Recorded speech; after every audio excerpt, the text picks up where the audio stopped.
नमस्कार, मैं किरण बाला रे एस्ट्रो विचार चैनल में आपका स्वागत करती हूँ।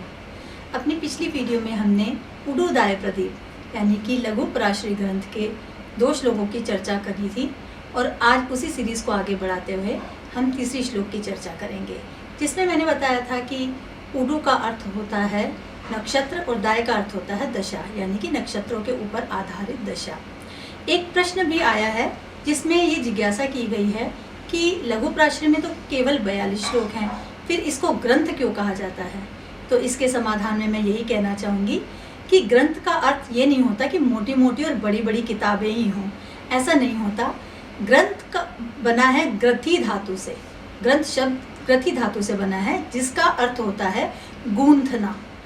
ये शब्द प्रकरण के आधार पर जब शब्द राशि का विस्तार किया जाता है, उसको विस्तृत तरीके से लिखा जाता है, तो उसको कहा जाता है ग्रंथ। तो आइए इसके तीसरे श्लोक के बारे में चर्चा करते हैं। इस ग्रंथ के तीसरे श्लोक में कहा गया है कि फलानी नक्षत्र दशा प्रकारेण विवृण्महे दशा विंशोत्तरी चात्र ग्रहाया ना अष्टोत्तरी मता। हम नक्षत्र दशा के अनुसार शुभ और अशुभ फल को प्रकट करते हैं।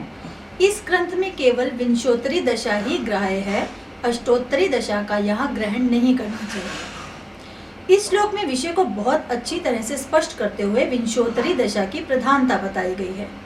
महर्षि पराशर ने VPHS में यानी बृहद पराशर होरा शास्त्र में 45वें अध्याय में बहुत सी दशाओं के बारे में विस्तार से बताया है, जैसे काल चक्र दशा, मंडूक दशा, शूल दशा, त्रिकोण दशा, योगिनी दशा, पिंडायु दशा, अष्टक वर्ग दशा, चर दशा, स्थिर दशा, केंद्र आदि दशाएं और भी बहुत सी दशाएं।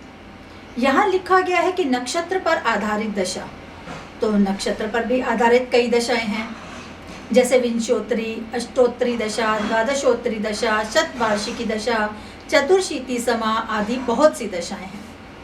तो मन में एक विचार ये भी आता है कि केवल इन 2 दशाओं के नाम क्यों लिखे हैं और उनमें से भी विंशोत्तरी दशा को ही प्रायोरिटी दी है। तो VPHS के 45वें अध्याय के दूसरे श्लोक में महर्षि पराशर ने स्वयं कहा है कि दशा बहु विद्यास्तासु मुख्या विंशोत्तरी मता। सभी दशाओं में विंशोत्तरी दशा सर्वमुख्य है और अगर अनुभव में देखें तो इसे ही प्रमाणिक माना जाता है। ये सबसे ज़्यादा प्रचलित भी है और संपूर्ण दशा भी है।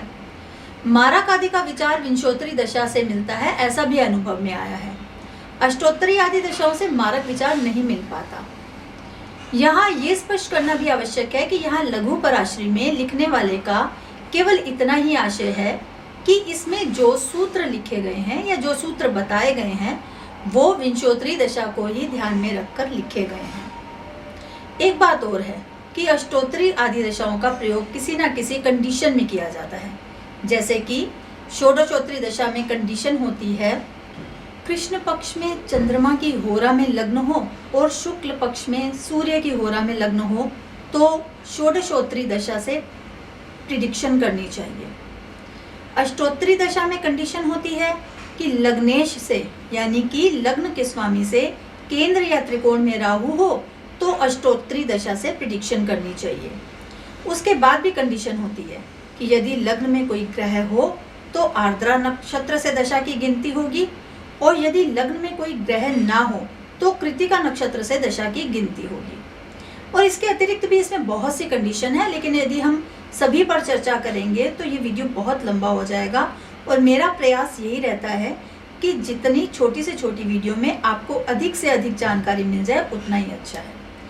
तो हम अपने विषय पर आते हैं कि विंशोत्तरी दशा में किसी भी प्रकार की कोई कंडीशन नहीं होती और ये सार्वकालिक दशा होती है। तो यहाँ श्लोक में अष्टोत्तरी दशा का नाम क्यों आया है?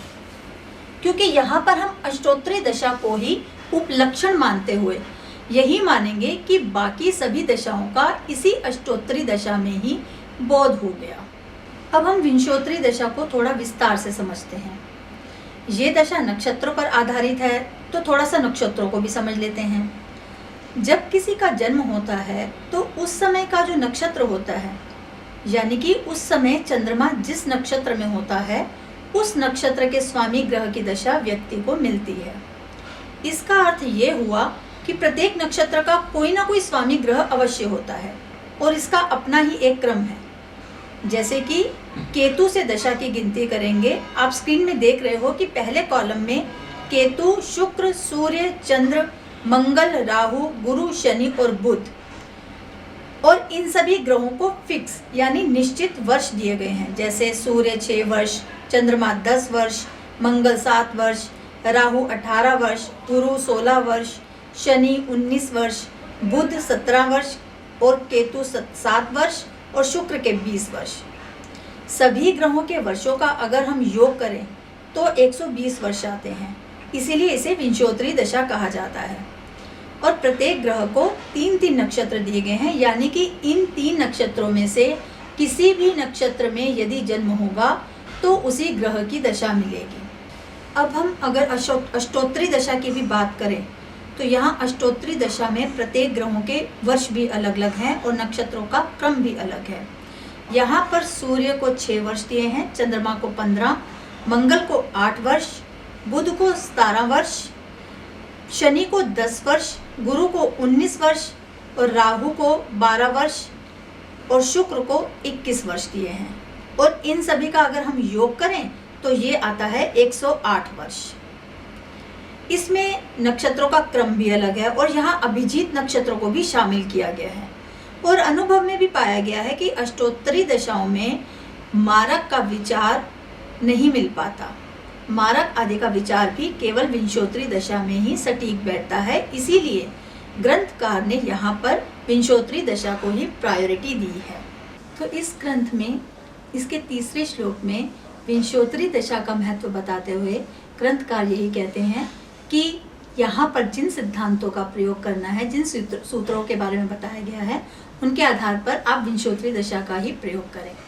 इस ग्रंथ के चौथे श्लोक में भाव, राशि आदि संज्ञाओं के बारे में बताया गया है, जिसकी चर्चा हम अगले वीडियो में करेंगे। आपको ये वीडियो कैसी लगी कमेंट जरूर कीजिएगा। जय श्री सीताराम।